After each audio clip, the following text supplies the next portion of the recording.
आज का ये सुंदर मंगल प्रभात हो सकता है इस पृथ्वी पर, इस मृत्यु लोक पर कई सारे जीव शरीरों की जीवन की यात्रा का अंतिम पड़ाव हो।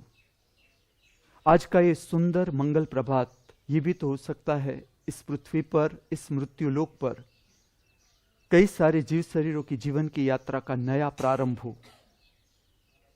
हम दोनों प्रकार के जीव शरीरों की आगे की कल्याणकारी मंगलमय जीवन यात्रा के लिए हमारी सभी की ओर से इस दिव्य स्थान से, इस पवित्र स्थान से शुभकामनाएं प्रार्थते हैं।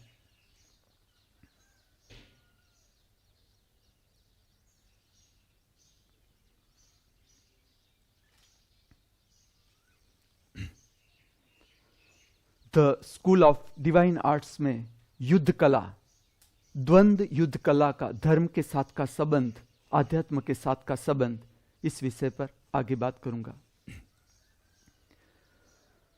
जो द्वंद्व युद्ध के कुछ स्टेप्स, 4 मुख्य स्टेप्स आज तक मैंने जो वर्णन किए, एक नजर ले जाता हूं। जो पहले 2 स्टेप्स है, जो हाथ के बल से करने वाले जो स्टेप्स है, उसका मुख्य प्रभावी केंद्र है शरीर में हृदय, हृदय के मसल्स, हार्ट मसल्स कि जो एक तो पंजा लड़ाना है और दूसरी प्रक्रिया है जिसपे भीतर से हाथ, प्रतिस्पर्धी का हाथ बाहर ले जाना है या बाहर से भीतर की ओर ले जाना है। इस तरह का बल लगाने की प्रक्रिया है पहली 2 प्रक्रिया। उसका मुख्य जो केंद्र है वो हार्ट है, हार्ट मसल्स कि ये 2 प्रक्रियाओं से हार्ट मसल्स जो है ठीक से तैयार होते हैं। और जो धर्म का क्षेत्र है उसका जो अभ्यास है, सत्य का जो अभ्यास है, उसमें जो शक्ति के केंद्र है, भीतर के शक्ति के स्थान है, उससे परिचित हो जाना जरूरी है। शरीर किस तरह से काम करता है और अगर ठीक से उसकी समझ न हो तो अनेक प्रकार की बीमारियां शारीरिक तल पर शुरू हो जाती है। और शारीरिक स्वास्थ्य जरूरी है धर्म की साधना में। आपके भीतर के जितने शक्ति स्थान है वो ठीक तरह से प्रज्वलित होते हैं तो आपकी शक्ति त्रिनेत्र की ओर ऊपर बहती है। गुरुत्वाकर्षण से धर्म की यात्रा में याद रखें, जो शक्ति है भीतर की, उससे गुरुत्वाकर्षण की दिशा से विपरीत दिशा में ले जानी है, ऊर्ध्वगामी बनानी है शक्ति को, ऊपर की दिशा में ले जानी है। तो ऊपर की दिशा में जब हमें शक्ति को उठानी है, ऊपर ले जानी है, तो शक्ति को हल्का करना पड़ेगा। और जितने शक्ति स्थान है उस शक्ति स्थान को प्रज्वलित करना पड़ेगा। जैसे कि हार्ट है, अगर आपका हृदय वीक है, उसके मसल्स वीक है, तो उसके भीतर की जो ज्योति है उसको प्रकट करने में समय लगेगा। लेकिन उस पर आप खाली ध्यान करते जाओगे, जितनी भी आपकी क्षमता है उस क्षमता से द्वंद्व युद्ध की प्रक्रिया है, जो पहली 2 प्रक्रिया है, उसमें भी अगर आप धीरे धीरे काम करते जाओगे तो आपके हार्ट के मसल्स मजबूत हो सकते हैं। ऐसा समझो, दोनों जो हाथ है, दोनों हाथ से जब आप ताकत लगाते हो तो उसका सबसे ज्यादा असर आता है हार्ट पर। तो ऐसा श्रम अगर आपके जीवन में नहीं है कि जिस पे आपका दोनों हाथ का ठीक से उपयोग हो रहा है, तो अगर वो नहीं होता होगा तो जैसे जैसे आपकी उम्र बढ़ेगी, शरीर की उम्र बढ़ती जाएगी, आपका हार्ट वीक होता जाएगा। और हार्ट वीक होता जाता है, जब वीक हो जाता है हार्ट, तो फिर उससे ऊपर उठाना शक्ति को मुश्किल हो जाता है। लेकिन जितनी भी आपकी क्षमता है, उस क्षमता के अनुसार आप पहली दो प्रक्रियाओं को ठीक से अभ्यास करते जाओगे तो हार्ट मसल्स तैयार हो जाते हैं, पूरे के पूरे हार्ट मसल्स तैयार हो जाते हैं।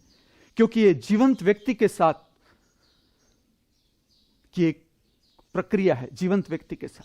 तो वो जितना बल लगाती है व्यक्ति, और आप ठीक से उतर रहे हो, तो उसका आपको पूरा, जितनी आपकी क्षमता है, आपको भी उसमें पूरा उतरना है। और जैसे आप उतरते जाओगे तो दोनों हाथ की जो प्रक्रिया है, पहली दो प्रक्रिया है द्वंद्व युद्ध की, उसमें आपके हार्ट के मसल्स धीरे धीरे धीरे तैयार हो सकते हैं। और ये मुख्य केंद्र है, क्योंकि पूरे ब्लड का जो सर्कुलेशन है, ब्लड सर्कुलेशन है, पूरा शरीर का ब्लड सर्कुलेशन, उसका मुख्य केंद्र है हृदय। हार्ट इसलिए नहीं कि हार्ट अटैक आ जाए, हार्ट अटैक आ ही नहीं सकता।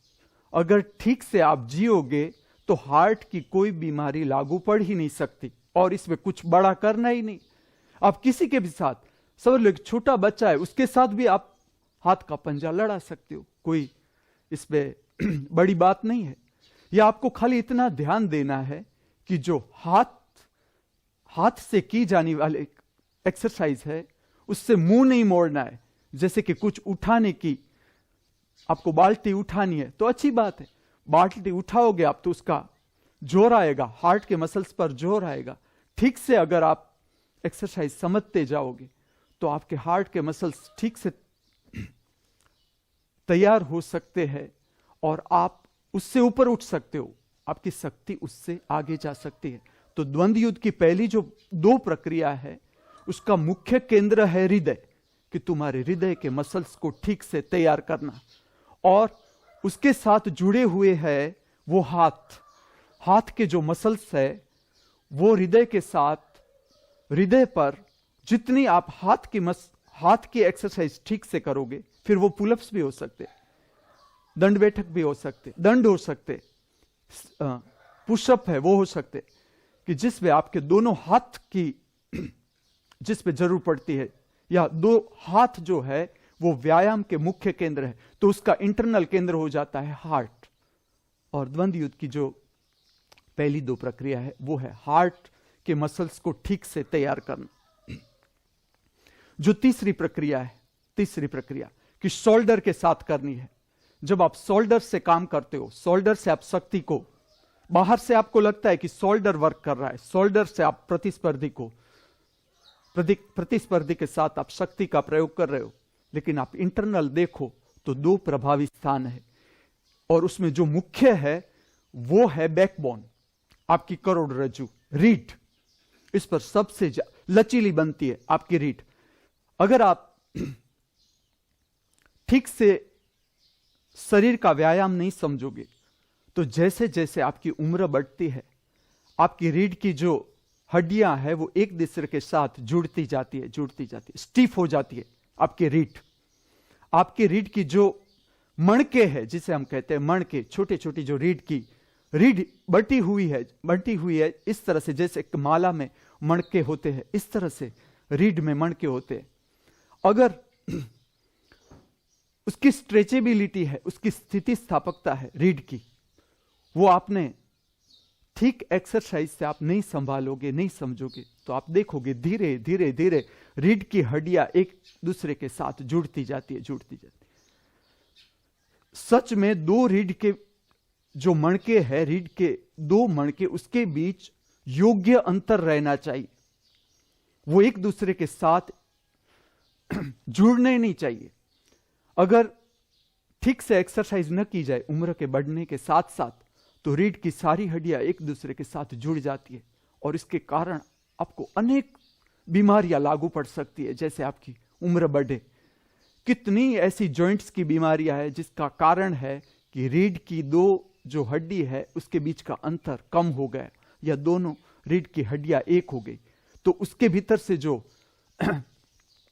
उसका फ्लूइड है, उसका प्रवाही है, उसकी जो अवर जवर होनी चाहिए, ऑक्सीजन की जो अवर जवर होनी चाहिए, प्राणवायु जो मिलना चाहिए, वो सरफेस को मिलता नहीं और दो हड्डी के बीच नर्व आ जाती है। इसके कारण मस्तिष्क में समझ लो दुखावा, हेडेक हो सकता है, जॉइंट्स की बीमारियां हो सकती है, आपके ऊपर के शोल्डर की बीमारी, स्पॉन्डिलाइटिस, ऐसी अनेक अनेक अनेक अनेक बीमारियां हो सकती है। क्योंकि जो पूरा नर्वस सिस्टम है, समझ लो पूरा का पूरा चेता तंत्र है शरीर का, छोटी से छोटी चेता है, वो मस्तिष्क में डायरेक्ट नहीं जा सकती, कई और रूट से जा नहीं सकती। समझना ये बात, पूरा का पूरा नर्वस सिस्टम जिसके साथ आपकी संवेदना जुड़ी है, जो आप प्रतिपल संवेदना अनुभव करते हो कि हम बैठे हैं और आके एक मक्खी है नाक पे बैठती, हमें पता चलता है नाक पे मक्खी बैठी है, या कोई कीड़ा आके हमें काटता है, पता चलता है कीड़ा आके काटता है। ऐसी जो छोटी छोटी छोटी कोई भी संवेदना है, फिर आपको भूख लगती है, तरस लगती है, हवा आती है आपको स्पर्श करती है, कोई संगीत है आप सुन रहे हो कान से, ऐसी छोटी छोटी छोटी छोटी कोई भी संवेदना की बात है जो चेता तंत्र के साथ जुड़ी हुई है। और सारी की सारी चेताएं जो मस्तिष्क तक पहुंचती है, उसका रूट है, उसका मार्ग है आपकी रीढ़। आपकी रीढ़ जितनी लचीली उतना आपका स्वास्थ्य है, शारीरिक तल से भी आप स्वस्थ और मानसिक तल से भी आप स्वस्थ। जितनी आपकी रीढ़ अकड़ हो जाती है, उतना आपका शारीरिक स्वास्थ्य धीरे धीरे धीरे बिगड़ने लगता है। चेताओं के साथ संबंधित जितने भी रोग है, चेता तंत्र के जितने भी रोग है, अगर आज उसका ठीक से अभ्यास किया जाए, या आगे भी विज्ञान इस बात पर आ जाएगा कि आज जो मनुष्य की बैठने की रीत है संपूर्ण अवैज्ञानिक। आप देखना जरा लोगों को किस तरह से बैठते, किसी की भी रीढ़ सीधी नहीं होगी। जो बैठते होंगे व्यक्ति सारे के सारे रीढ़ ढीली, रीढ़ जितनी आपकी सीधी, फेफड़े की जो ऑक्सीजन ग्रहण करने की क्षमता है वो बढ़ती जाएगी। आपकी रीढ़ जितनी नरम, आप रीढ़ वांकी करके बैठे हो, मोड़ के बैठे हो, तो जो फेफड़े की ऑक्सीजन ग्रहण करने की क्षमता है धीरे धीरे धीरे धीरे घटती जाती है। और पूरा का पूरा नर्वस सिस्टम आप किस तरह से बैठते हो उसके साथ संबंधित है।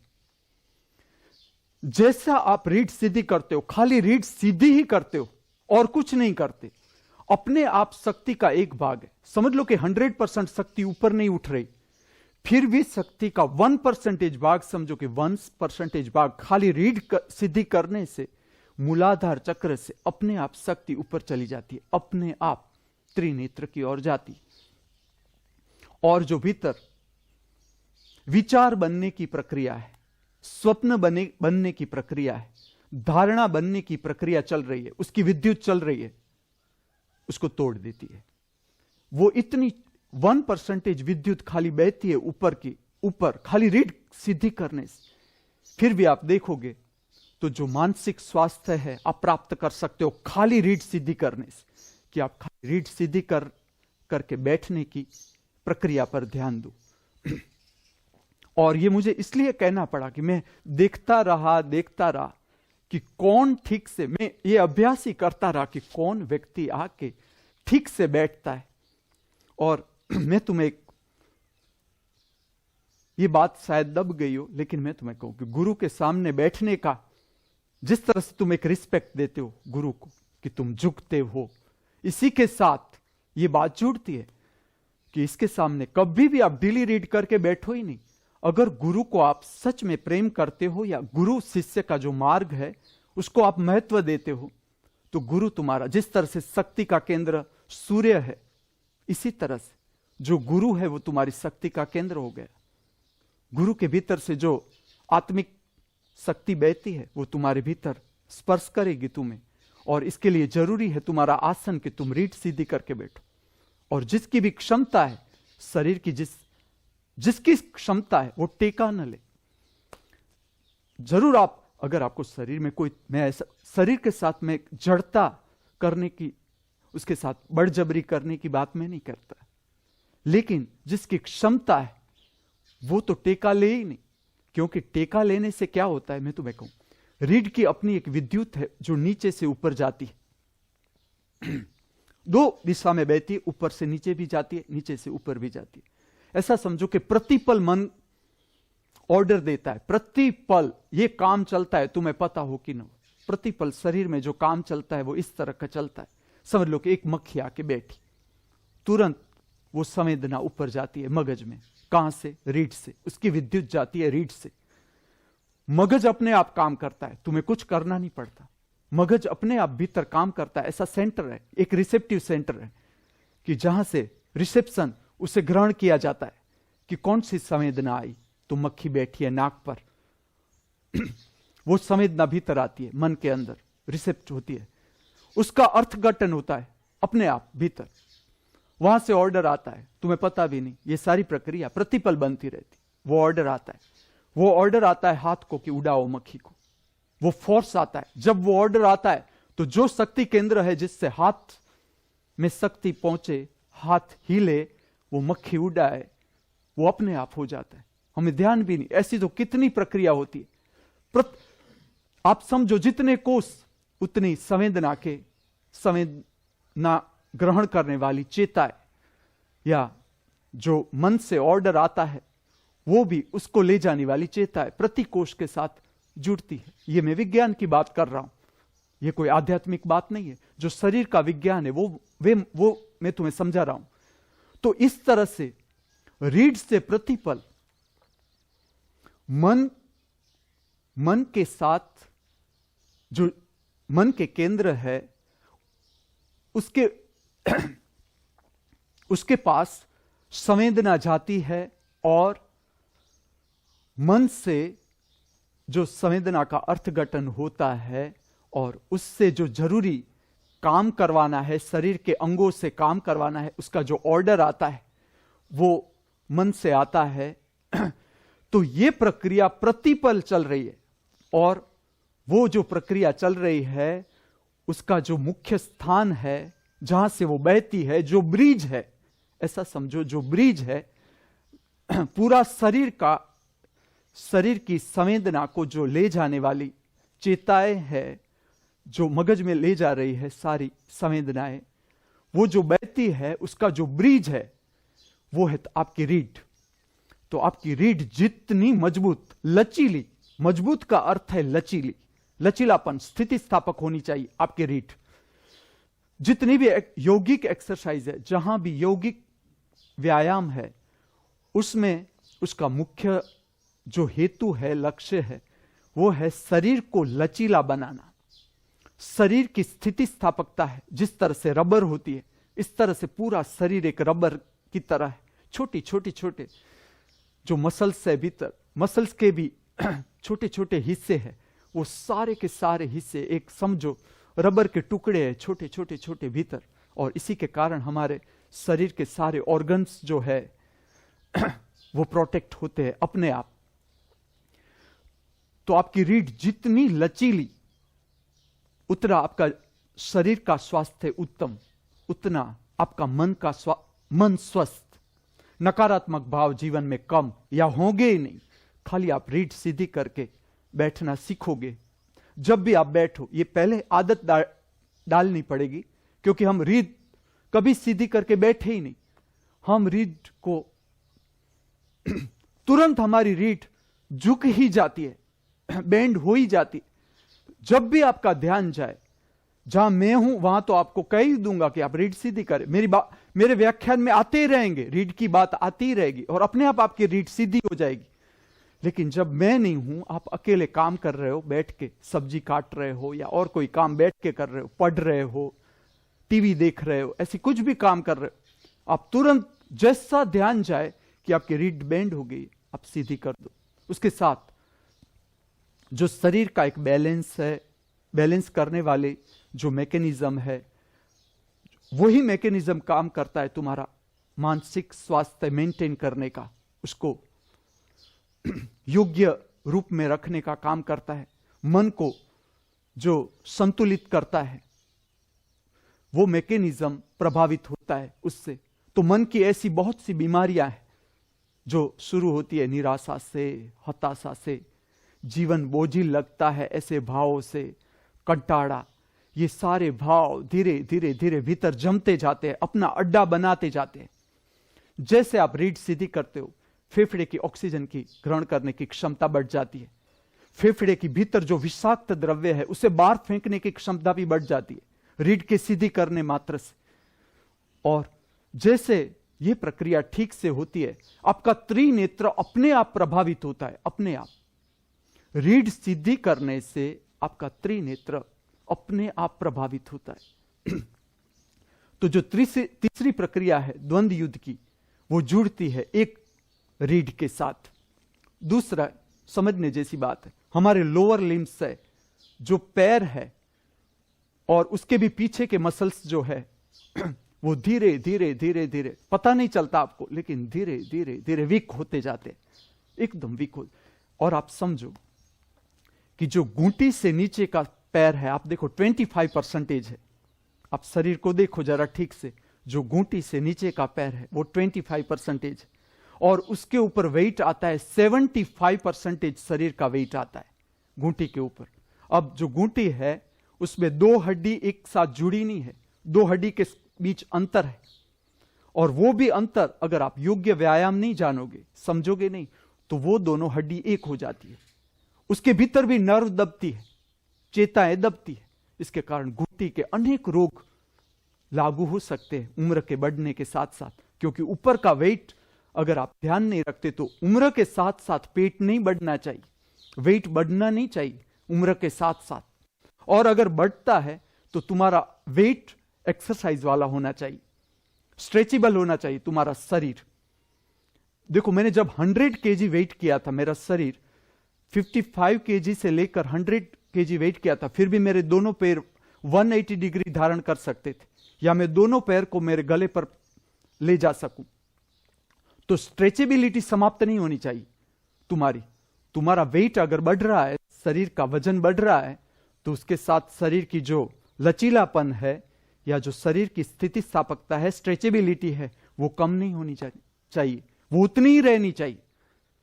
अगर उस वेट के बढ़ने के कारण स्ट्रेचेबिलिटी घट रही है तो उतना वेट आपको बढ़ाना नहीं है, वो आपके लिए डेंजरस है।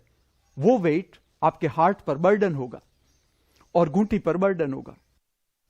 घुंटी के अनेक रोग हो सकते हैं, क्योंकि आप समझ सकते हो कि 25% हिस्सा है घुंटी से नीचे का पैर, और उसके ऊपर 75% वेट आता है। तो जैसे जैसे उम्र बढ़ती है, आपका शरीर, ऊपर का जो शरीर है, जितना स्थितिस्थापक आपका शरीर, जितना स्थितिस्थापक, तो आपके शरीर का वेट छोटे छोटे जो मसल्स है वो संभालते हैं, वो पैर पर नहीं डाल देते। इसको ठीक से समझना ये बात। अगर आप जो तीसरी प्रक्रिया में ला रहा हूं, द्वंद्व युद्ध में तीसरी प्रक्रिया है कि जिसपे शोल्डर के साथ आपको प्रतिस्पर्धी के साथ बल लगाना है। उसका एक केंद्र है रीढ़ और दूसरा केंद्र है आपके पैर, लोअर लिम्स। उससे आपको बल करना है, क्योंकि रेत में पंजा गड़ जाता है और पंजे से लेकर वो ताकत जो प्रकट होती है, ठीक से आप अभ्यास करोगे तब पता चलेगा कि ये जो ताकत आती है उसे संभालती है आपके पैर। जो फुट, जो पैर का जो हिस्सा आपका रेत में चला जाता है, पंजे का जो हिस्सा रेत में गड़ जाता है, वो संभालता है, एनर्जी को बाहर जाने नहीं देता। वहां से एनर्जी फोर्स करती है, शोल्डर की ओर फोर्स करती है, ले जाती। उसके कारण आपके पीछे के जो मसल्स है, पैर के पीछे के मसल्स, वो ठीक से तैयार होते। और पूरा आप द्वंद्व युद्ध का पूरा ठीक से आप समझ लोगे एक्सरसाइज, तो उसमें इस तरह की एक्सरसाइज है कि हर एक मसल्स तैयार हो जाता है, हर एक मसल्स। तो आपका शरीर का जो कुल वेट है, कुल वजन, वो ऐसा नहीं होता कि पूरा का पूरा वजन पैर पर आए, ऐसा नहीं होता। हर एक मसल्स वजन संभाल लेता है, हर एक मसल्स। जैसा आपका ऊपर का शरीर ठीक से तैयार हो, जितना आपका शरीर ऊपर का, जितना लचीलापन आपके शरीर में, उतना पैर पर वेट कम आएगा और आपके पैर स्वस्थ रहेंगे। घुटने की जो तकलीफ है या बड़ी उम्र में जो पैर की कुछ तकलीफ हो जाती है, वो तकलीफ से आप ऊपर उठ सकते हो। या अगर समझ लो कि हो भी जाए, आपको कोई फर्क नहीं पड़ेगा। ऐसी स्थिति आ सकती है इस प्रक्रिया में। योगिक कोई भी प्रक्रिया है, इसको अगर आप ठीक से करोगे तो ये सारी प्रक्रिया तुम्हें शरीर में खाली ठहराने के लिए नहीं है, ये खाली शारीरिक व्यायाम नहीं है, क्योंकि इसके साथ जुड़ता है प्रत्येक प्रक्रिया के बाद जहां भी आप समझो योग शब्द आया, जहां भी योग शब्द आया, तुम एक स्थिति में हो या एक व्यायाम कर रहे हो, जब तुम व्यायाम बदलते हो, तुम्हें डायरेक्ट नहीं जाना है सेकंड व्यायाम में। तुम सेकंड व्यायाम में डायरेक्ट चले गए तो वो यौगिक व्यायाम नहीं, योगासन नहीं। तुम एक आसन में से डायरेक्ट दूसरे आसन में चले गए तो योगासन नहीं। पहले तो तुम्हें बराबर चेक करना पड़ेगा कि तुम एक आसन में स्थिर हो, योगासन में, उसमें तुम जागरूक हो या खो गए, सो गए उस आसन में, ठीक से संभालना पड़ेगा। जब तुम दूसरी स्थिति धारण करो, उससे पहले तुम्हें जो पहला आसन धारण किया था, उसमें ठीक से तुम्हें त्रिनेत्र पर ध्यान ले जाना पड़ेगा। तुम्हें दर्शन करना पड़ेगा, विचार, भाव, शरीर की संवेदना कैसी है स्थिति भीतर की, फिर दूसरा आसन धारण करना पड़ेगा। क्योंकि प्रत्येक स्थिति है उसमें तुम्हारी सांस का जो रेट है, दर है, बदल जाता है। प्रत्येक स्थिति में बदल जाता है। जो शक्ति का प्रभावी केंद्र है वो भी बदल जाता है कि किस शक्ति स्थान पर ज्यादा वजन आएगा, कौन सा शक्ति स्थान केंद्रित होगा। आपकी समझ लो कि आपकी बैठने की स्थिति है, आप पद्मासन धारण करते हो तो उसका केंद्र है मूलाधार चक्र। जब तुम बैठते हो रीढ़ सीधी करके, तो कोई भी पोजीशन हो, लेकिन उसका मुख्य केंद्र है नाभि केंद्र से नीचे, उस पर वेट आता है। जो मूलाधार चक्र है वो प्रभावित होता है बैठने की स्थिति में। तो जो बैठने की स्थिति में जब आप स्थिर बैठते हो तो मूलाधार चक्र की जो शक्ति है वो अपने आप ऊपर की ओर बहती है, और ऊपर की ओर बहने के लिए रीढ़ खुली चाहिए। अगर रीढ़ के भीतर ब्लॉकेज है तो आपकी भीतर की शक्ति ऊपर नहीं जाएगी, जो मूलाधार की शक्ति है वो ऊपर नहीं जाएगी। तो ऐसा हो सकता है कि आप रीढ़ सीधी करके बैठो और समझ लो कि आपकी काम वासना की इच्छा बढ़ जाए, तो उसका हो सकता है, कई साधकों को ऐसा होता है कि वो पद्मासन का अभ्यास करे, वज्रासन का अभ्यास करे, सुखासन का अभ्यास करे, ठीक से उसे समझ नहीं है और खाली बैठ गए ध्यान में। खाने पीने का कोई तुम्हें पता नहीं है, किस तरह से अभ्यास करते करते करते किस तरह का खाना चाहिए ऊपर शक्ति उठाने के लिए, तो उल्टा हो सकता है, काम वासना बढ़ जाएगी। उसका कारण इतना ही है कि जैसा तुम रीढ़ सीधी करके बैठोगे, उसका प्रभावी केंद्र है वो है मूलाधार चक्र, नाभि केंद्र से नीचे। तो वो जैसा सक्रिय होता है तो भीतर से शक्ति उत्पन्न होती है। शक्ति उत्पन्न होती है तो ऊपर ऊपर जाने के लिए मार्ग चाहिए, पूरा खुला मार्ग चाहिए। अगर आपकी रीढ़ ठीक नहीं, आप टेका लेकर बैठे हो, ऐसे शरीर रीढ़ को ढीली करके बैठे हो, तो शक्ति ऊपर नहीं जा सकती, बीच में रुक जाती है, फिर वहां से परावर्तित होकर वो मूलाधार चक्र के ऊपर ही टकराती है, तो आपके भीतर काम वासना जगती। तो आप अभ्यास कर रहे हो पद्मासन का और आपके भीतर काम वासना के विचार आने लगेंगे, तो उसका और कोई कारण नहीं, उसका इतना ही कारण है, आपको समझना है कि अभी श्रम बढ़ाना है। अगर आप बैठने की प्रक्रिया कर रहे हो और काम वासना के विचार बढ़ रहे हैं, तो उसका इतना ही अर्थ है कि आपका शरीर ऊपर का तैयार नहीं, आपकी रीढ़ तैयार नहीं, अभी लचीली नहीं, आपकी रीढ़ ऑक्सीजनेटेड नहीं, ऊपर का शरीर व्यायाम रहित है, श्रम रहित है आपका शरीर, तो आपकी शक्ति ऊपर नहीं जाएगी, आपकी शक्ति नीचे रहेगी। अगर आपका ऊपर की रीढ़ खुली है और आप पद्मासन धारण करोगे तुरंत ध्यान चला जाएगा त्रिनेत्र पर और आप एक प्रसन्नता का अनुभव करोगे, शांति का अनुभव करोगे। ये आपकी शक्ति का ऊपर बहने का लेबोरेटरी चेकिंग, कि आपकी शक्ति ऊपर बहती है कि नहीं बहती, तो उसका लेबोरेटरी चेकिंग, प्रसन्नता, आनंद, उल्लास, शांति, मित्रता, पूर्ण भाव, हकारात्मक भाव, विधायत्मक भाव, कुछ करने की उत्कंठा, कुछ नया, किसी को मदद करने की इच्छा, किसी जीव को ऊपर उठाने की इच्छा, ये सारे जो भाव है, ये निशानी है कि तुम्हारी शक्ति मूलाधार से ऊपर जा रही है। और उसके लिए जो ब्रिज है वो है हमारी रीढ़, उसे ठीक करना है। तो ये जो प्रक्रिया है, तीसरी प्रक्रिया है, वो रीढ़ और पैर के जो मसल्स है उसके साथ जुड़ती है, शारीरिक तल से देखे तो ये इसके साथ जुड़ती है। और दो प्रक्रिया के बीच जो मुख्य आपको समझना है, वो समझना है कि एक तो सांस, कोई भी दो प्रक्रिया है उसके बीच आपकी सांस सामान्य होनी चाहिए, उसका रेट प्राकृतिक होना चाहिए। जैसे कि आपने पहला पंजा लड़ाया, आप देखना सांस फूल जाएगी, फेफड़ा जो काम करेगा तो इसके साथ ब्लड सर्कुलेशन भी चेंज हो जाएगा। जैसे आपकी सांस चेंज होती है उसके साथ ब्लड सर्कुलेशन भी चेंज हो जाता है, पूरी शक्ति बदल जाती है शरीर की। अब आप दूसरी प्रक्रिया में आ रहे हो, उसके बीच आपको ध्यान केंद्रित करना है तीसरे नेत्र पर, दो भ्रमर के बीच जहां से हम तिलक का प्रारंभ करते हैं उस स्थान पर ध्यान को स्थिर करना है। अब ये ऐसी प्रक्रिया है, तीसरे नेत्र पर आप ध्यान केंद्रित करते जाओगे, कोई भी प्रक्रिया हो उसमें अगर आप ध्यान तीसरे नेत्र पर केंद्रित करते जाओगे तो आपके लिए जितना जरूरी है भविष्य में, वो प्रक्रिया जितनी जरूरी है उतनी आपको पता चल जाएगा कि बस इससे आगे मुझे ये प्रक्रिया नहीं करनी है। क्योंकि जो हमारा लक्ष्य है वो शरीर पर रुकना नहीं है, शरीर रुकने जैसी बात ही नहीं। जो जाग गए, जो समझ गए, उसे तो यही समझ लेना है शरीर से किस तरह से अंतर किया जा सकता है। शरीर ठहरने की जगह ही नहीं, शरीर पर ठहरे तो मरे समझो, क्योंकि शरीर मरेगा, आज नहीं कल, कल नहीं परसों, उसकी यात्रा ही जा रही है स्मशान की ओर, तो वो तो ठहरने की जगह ही नहीं। शरीर कभी स्वस्थ रह ही नहीं सकता, इसलिए शरीर की स्वस्थता पर बहुत मत जाना।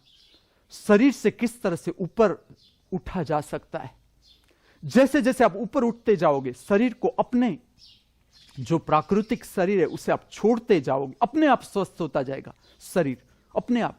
आपका जो बर्डन है, हमारा मन का जो बर्डन है, जैसे कम होता जाएगा शरीर पर, उसका जो प्राकृतिक स्वभाव है शरीर का, जिस तरह से वो काम करता है, वो जितनी हम उसे स्वतंत्रता देते हैं, वो कला जैसे हम प्राप्त करते जाएंगे कि शरीर को हम छोड़ते जाए, उसे प्राकृतिक ढंग से आगे बढ़ने दे, वो अपने आप स्वस्थ हो जाता है अपने आप। ये जो सारी प्रक्रिया है वो है ही इसलिए कि हमने जो बर्डन डाले हैं शरीर पर, या शरीर का हमने कोई उपयोग किया ही नहीं। शरीर हमारा ऐसे दिन प्रतिदिन वीक होता जाता है, वीक। अगर आप ठीक से जियोगे, दिन प्रतिदिन आपका शरीर कुछ और प्रज्वलित होता जाएगा।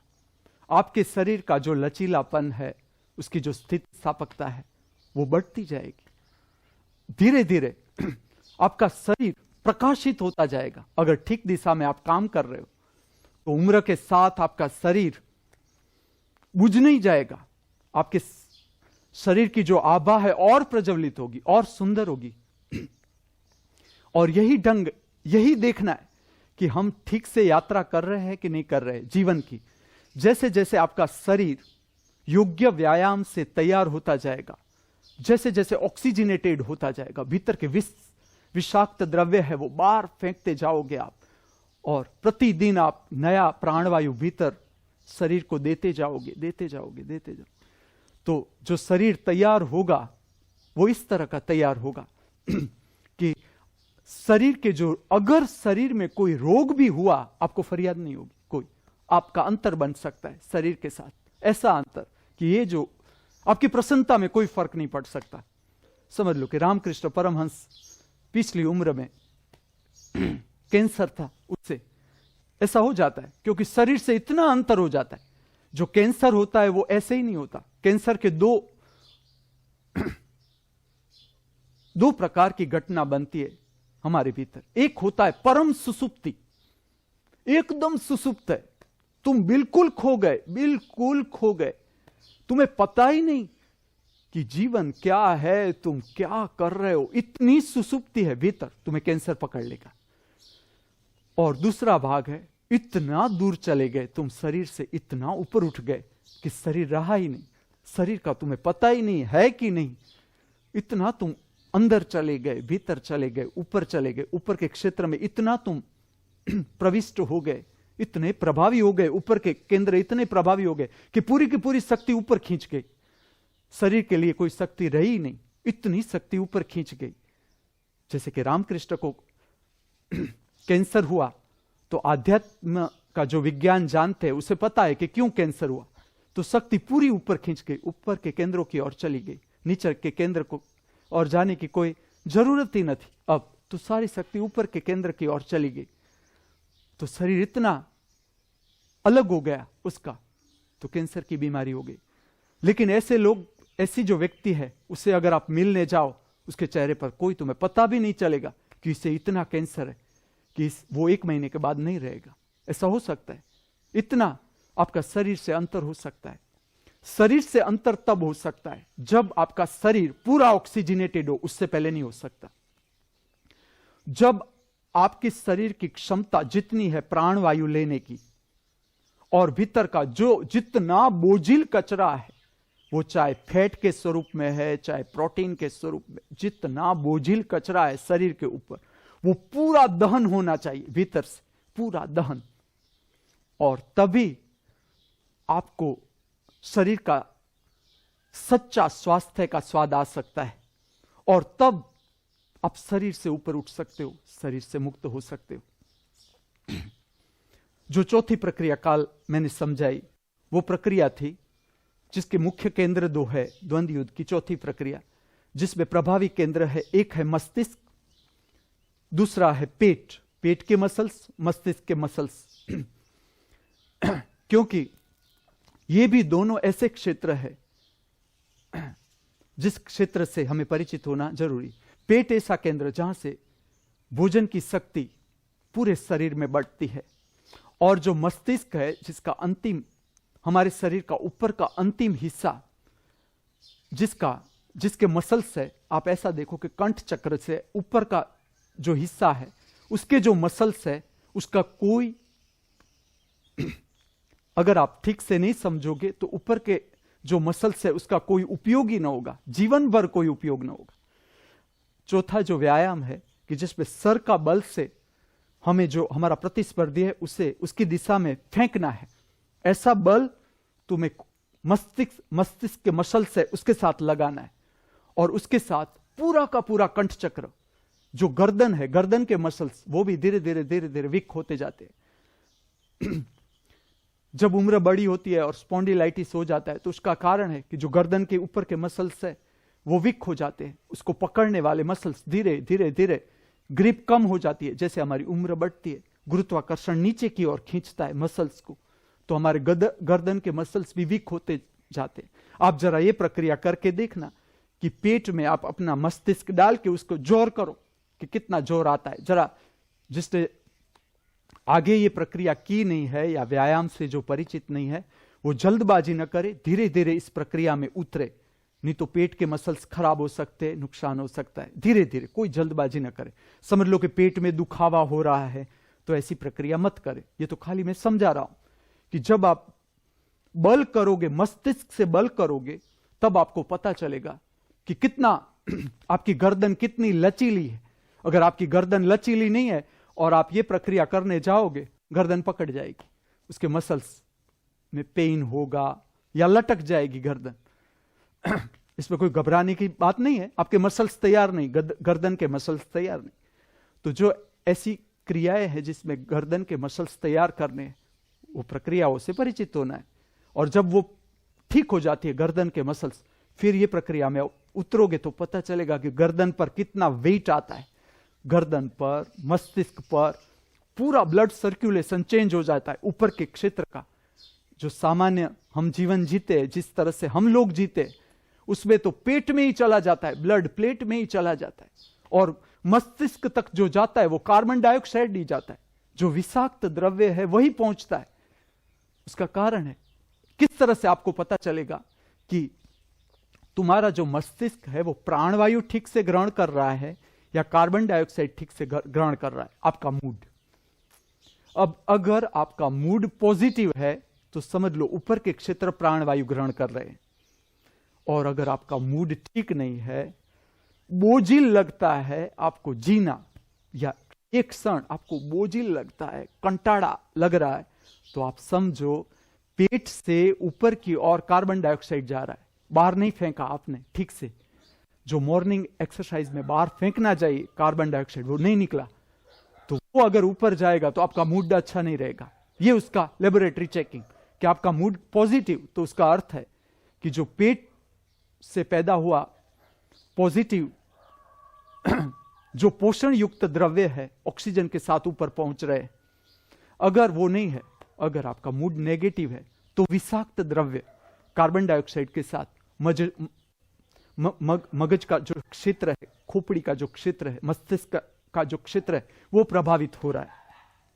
तो ये जो प्रक्रिया है, और जो युवान है और जो एक्सरसाइज कर ही रहे, शौकीन है, कई लोग शौकीन है, यहां आते हैं देखो कैसा होता है। जब चाचू आए, मैं देखता था कि वो पिलर को टेका लेकर बैठते थे, और अगर मैं चला लूं, मैं अगर कह दूं कि हाँ अगर ठीक है आपकी रीढ़ में अगर तकलीफ है तो आप ले लो टेका, तो बस अगर मैं चला लूं तो तुम चलाओगे।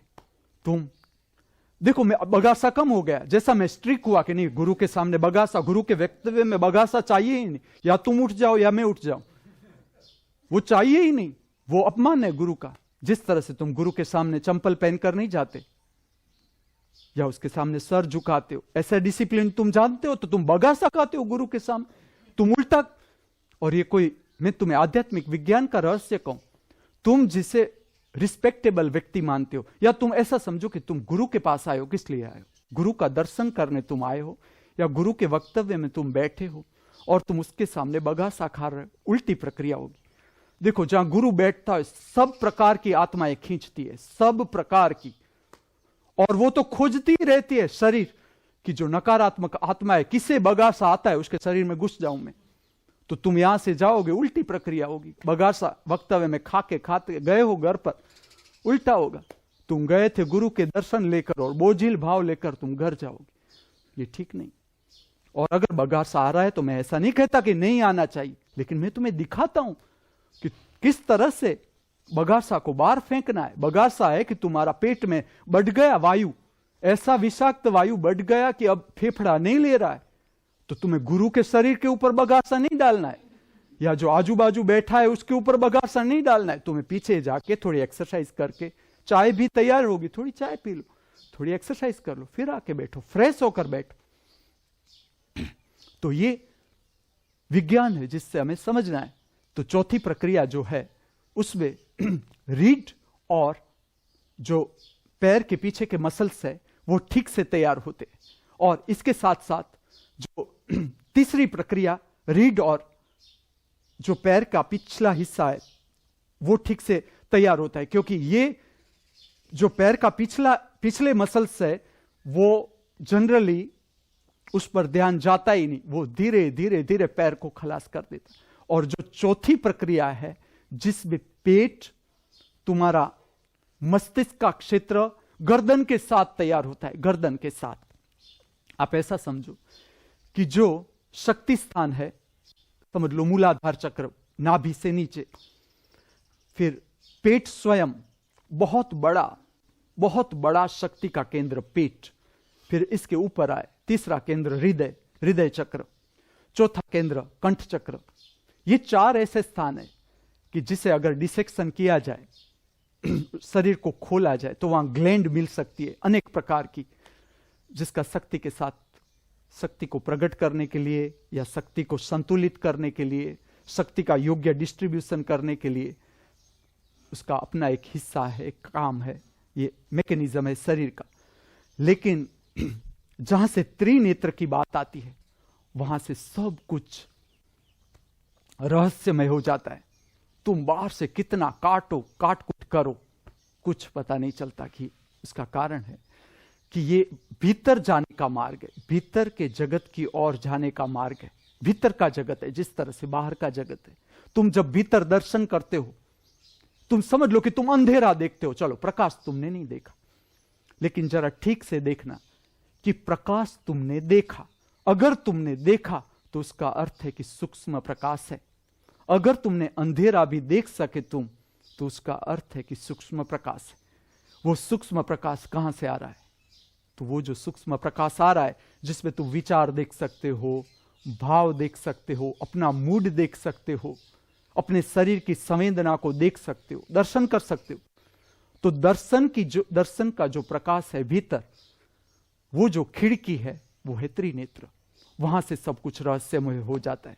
जीवन के जितने भी रहस्य हैं वो जुड़ते हैं त्रिनेत्र के साथ।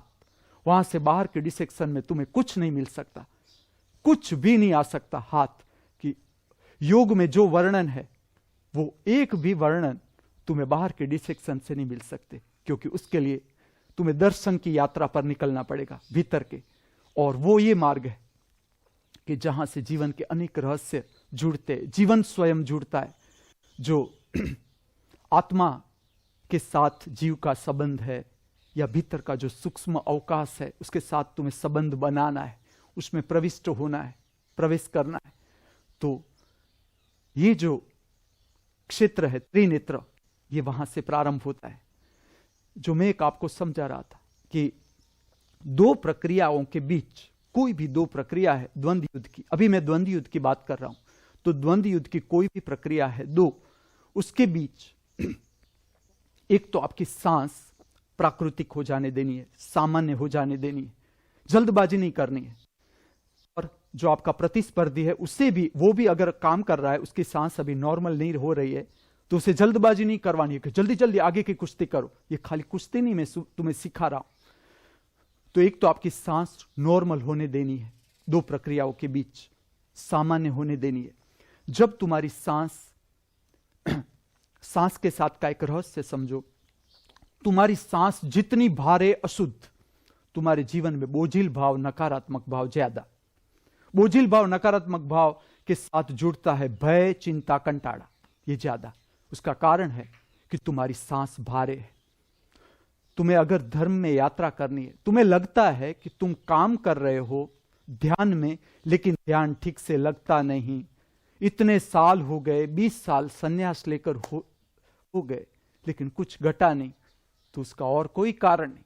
उसका इतना ही कारण है कि तुम्हें समझते जाना है कि अभी ऊपर का जो क्षेत्र है, त्रिनेत्र का जो भाग है, उसमें अगर आपको शक्ति ले जानी है तो आपकी शक्ति हल्की फुल्की चाहिए। आपकी सांस की शुद्धता इस तरह से आपको समझनी है कि सांस आपकी जितनी गहरी और हल्की, उतनी आपकी जो शक्ति है वो हल्की, वो ऊपर उठेगी। जब तक आपकी सांस भारे है तब तक आपकी सूक्ष्म शक्ति ऊपर उठना असंभव। देखो, आप मूड से आपको पता चल सकता है। तो अगर आपको लगता है कि आपकी गति नहीं हो रही है, तो उसका इतना ही कारण है कि आप अपनी सांस अभी ठीक से, जो उसका विज्ञान है, आप कहीं चूक हो रही है। समझ लो कि कोई मास्टर ने आपको ध्यान की विधि बताई है, तो आप समझने में चूके हो, वो ठीक से आपने की नहीं है। जो मास्टर ने दिखाई है विधि, वो ऐसी वैसी विधि हो ही नहीं सकती। अगर उस पर आपने ठीक से काम किया हो तो आपकी शक्ति त्रिनेत्र को छुएगी ही, और नहीं छू रही है तो उसका कारण है कि आप बच रहे हो, शारीरिक श्रम से बच रहे हो, व्यायाम ठीक से नहीं समझ रहे हो, शरीर को ऑक्सीजनेटेड ठीक से नहीं कर रहे हो, आपकी जो सांस है वो संतुलित नहीं हो रही है ठीक से, या शांत नहीं हो रही है। तो दो प्रक्रिया के बीच जो सांस है उसे शांत करना है। क्योंकि आपने पहली प्रक्रिया की तो जितनी बोझिल अशुद्ध था आपका सांस बाहर निकल गया, तो अब तो आपके भीतर शुद्ध सांस आने लगी, शुद्ध। आपका शरीर हल्का हो गया, तो शरीर की क्षमता बढ़ गई ऑक्सीजन ग्रहण करने की। उसका स्वाद लो आप जाने मत दो। ये खाली हार जीत की प्रक्रिया नहीं। तो आप नया जो ऑक्सीजन आ रहा है पहली प्रक्रिया के बाद, आपके भीतर नया ऑक्सीजन आ रहा है, पियो, पूरा पियो, उस ऑक्सीजन को पियो। जितना आप ऑक्सीजन लेते जाओगे, विषाक्त द्रव्य और बाहर निकलते जाएंगे, निकलते जाएंगे, निकलते जाएंगे। तो आपकी सांस एक तो शांत हो जाने दो, पूरी शांत, हल्की हो जाने दो। जैसे सांस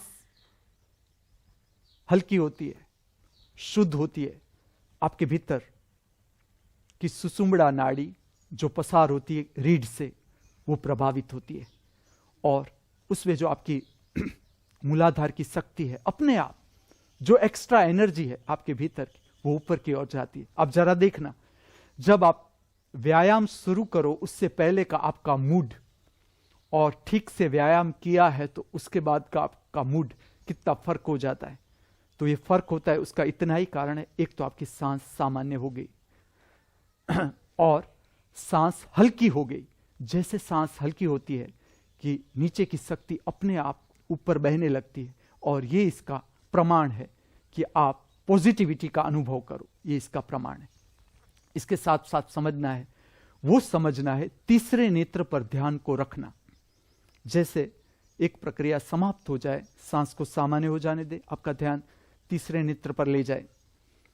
तीसरा नेत्र का साथ अनेक रहस्य है, लेकिन मैं व्यायाम के साथ जुड़ा हुआ रहस्य कहता हूं कि उस पर आप ध्यान धरो तो वो ऐसा क्षेत्र है कि समझ लो कि वो व्यायाम आपके शरीर के लिए अब योग्य नहीं, या आपका आगे का विकास जरूरी है। व्यायाम में अगर आपको ऊपर उठना है और कोई नया व्यायाम आपके लिए जरूरी है, खाली आप तीसरे नेत्र पर ध्यान रखना शुरू करो। अपने आप अगर आपके लिए योग्य नहीं तो वो व्यायाम अपने आप निकल जाएगा, अपने आप पता चल जाएगा कि आलस के कारण नहीं, प्रमाद के कारण नहीं। आप जानोगे कि हाँ अब इसकी जरूरत न रही, इससे आप ऊपर उठने लगे इस व्यायाम से। इसलिए अगर आपने त्रिनेत्र का ध्यान छोड़ दिया, दो प्रक्रिया के बीच का त्रिनेत्र का ध्यान छोड़ दिया, तो आप चूक गए। ये प्रक्रिया खाली शारीरिक हो गई। ये प्रक्रिया शारीरिक है ही नहीं, ये प्रक्रिया मैं यौगिक कला सिखा रहा हूं तुम्हें। तो दो प्रक्रियाओं के बीच ठीक से समझो, सांस को सामान्य हो जाने देना है, प्राकृतिक हो जाने देना है, शांत हो जाने देना है, फिर दूसरी प्रक्रिया में उठना है। एक इस पर ध्यान देना है, और दूसरा देना है तीसरे नेत्र पर ध्यान देना है। क्योंकि प्रत्येक प्रक्रिया में आपका मन बाहर आएगा। ये इस तरह का विज्ञान है, प्रत्येक प्रक्रिया इसमें आपका मन बाहर आएगा। जो सुसुप्त मन है, तुम जिससे अनजान हो, या तुम निद्रा में सुसुप्त मन प्रभावी होता है, लेकिन हम सो जाते हैं तो हमें पता नहीं कि भीतर अभी क्या दबा पड़ा है। हमारे भीतर क्या दबा पड़ा है, अभी कितनी भीतर चिंताएं पड़ी है, भीतर कितना भय पड़ा है, उससे परिचित होते जाना।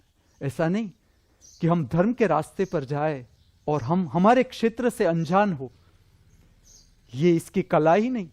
धर्म है ही वही कला, धर्म सिखाता ही वही कला है कि जो हमारा भीतर का जगत है उससे परिचित होना है। अगर सूक्ष्म से सूक्ष्म कोई घटना हो रही है भीतर, तो उससे हमें परिचित होना है। इतना भीतर का ध्यान की क्षमता को इतना बढ़ाना है, भीतर की जो देखने की आंख है उसे इतना प्रगाढ़ करना है, तब हम देख सकेंगे कि भीतर क्या क्या अभी छिपा है। तो दो प्रक्रियाओं के बीच जो त्रिनेत्र का ध्यान है उस पर खास ध्यान देना है। वो बात मुख्य है। लगता है तुम्हें कि कुश्ती के दाव मुख्य है, कुश्ती के दाव मुख्य नहीं, वो शरीर के लिए, कि शरीर के साथ जो जुड़ी हुई शक्ति है, सुसुप्त शक्ति है, उपयोग कर लेना है, उसे ऊपर उठा लेना है। लेकिन अगर तीसरे नेत्र का ध्यान तुम चुक गए तो तुम प्रक्रिया चुक गए, तो फिर वो तुम्हारे लिए दिव्य कला नहीं हुई, तो वो हो गई लौकिक कला। तुम खाली के इसका पंजा मैंने गिराया कि उसने मेरा पंजा गिराया, इसमें मुझसे ज्यादा ताकत है या मुझ में उससे ज्यादा ताकत, ये शारीरिक हिसाब हो गया कि किसकी ताकत। इस पर तुम्हें ठहरना नहीं है, तुम्हें उससे आगे चले जाना है, तीसरा नेत्र। क्योंकि ये पूरी की पूरी प्रक्रिया जिसकी क्षमता है जो कर रहे हैं, जो युवान है, जिसकी क्षमता है जो कर रहे, उसे तो ये प्रक्रिया को पूरा ध्यान ही बना देना है, पूरा ध्यान, इस तरह से कि जब आप ये प्रक्रिया कर रहे हो उसमें ही पूरा ध्यान। ऐसा नहीं कि यहां कौन देख रहा है, इससे बात करूं, उससे बातें करूं। इस तरह से आपके भीतर की शक्ति को बिगाड़ना नहीं है, शक्ति का इस तरह से उपयोग करना है कि जो बोझल शक्ति है भीतर की, उसे बाहर फेंक देना है, जिसका कुछ अब उपयोग नहीं, भीतर ऐसे ही पड़ा है, सड़ रही है वो शक्ति, वो हमें हैरान कर रही है, भीतर सड़ रही है, उस शक्ति को बाहर फेंक देना है। लेकिन जो क्रिएटिव एनर्जी है, जो पॉजिटिव शक्ति है, ताकत, देखने की क्षमता है भीतर की, उसे संभाले रखना है, भीतर संभाले रखना है। क्योंकि धीरे धीरे धीरे तुम एक द्वंद्व युद्ध की कला, इस तरह की कला है, संपूर्ण मार्शल आर्ट, आप देखो संपूर्ण मार्शल आर्ट जो आज चल रही है, वो मार्शल आर्ट की मैं बात नहीं कर रहा हूं।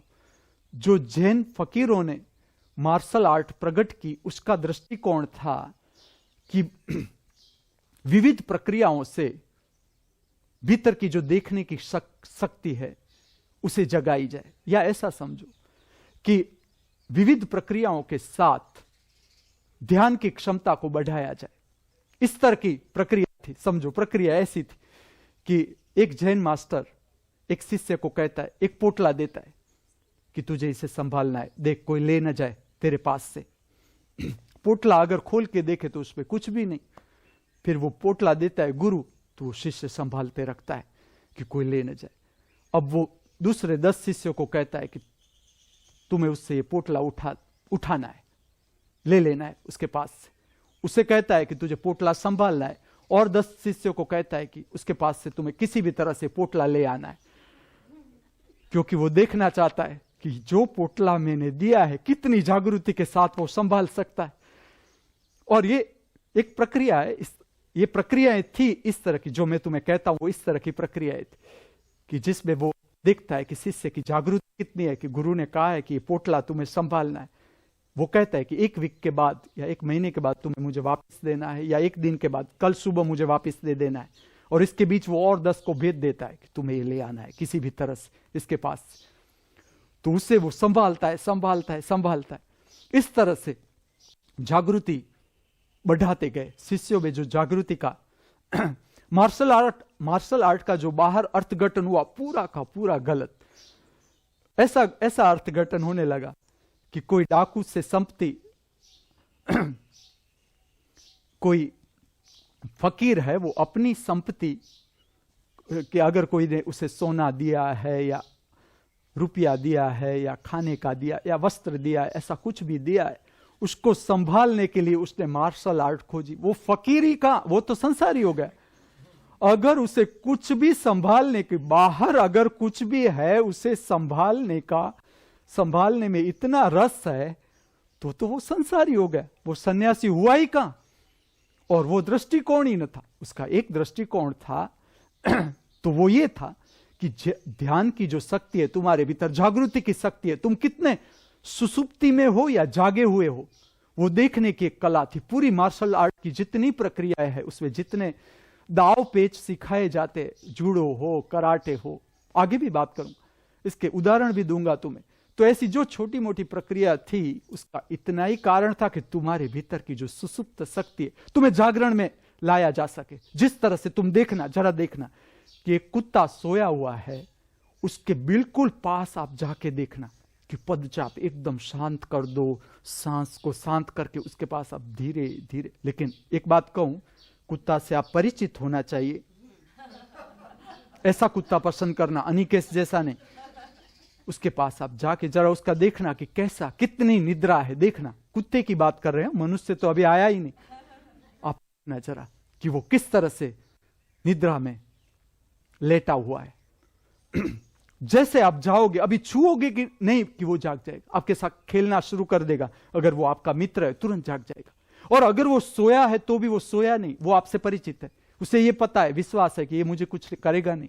वो ऐसे ही आया, गल्लू आया है तो रोटी देने आया होगा, वो मेरे सर पर वो ताल नहीं बजाएगा, तो निश्चित है, इसलिए सोया हुआ है। तो इस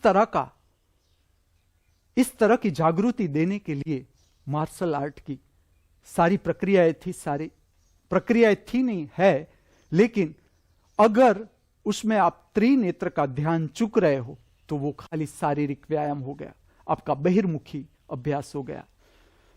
उसका दृष्टिकोण है, मार्शल आर्ट का दृष्टिकोण है, या द्वंद्व युद्ध जो मैं तुम्हें समझा रहा हूं उसका दृष्टिकोण है, किस तरह से भीतर के जगत को जानना है, समझना है। भीतर का जो मन है, सुसुप्त मन है, उसे किस तरह से समझना है।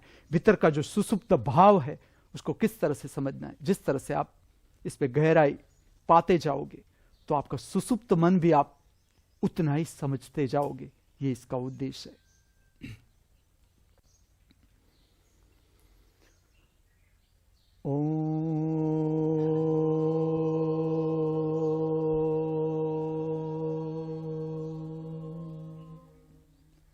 शांति शांति शांति।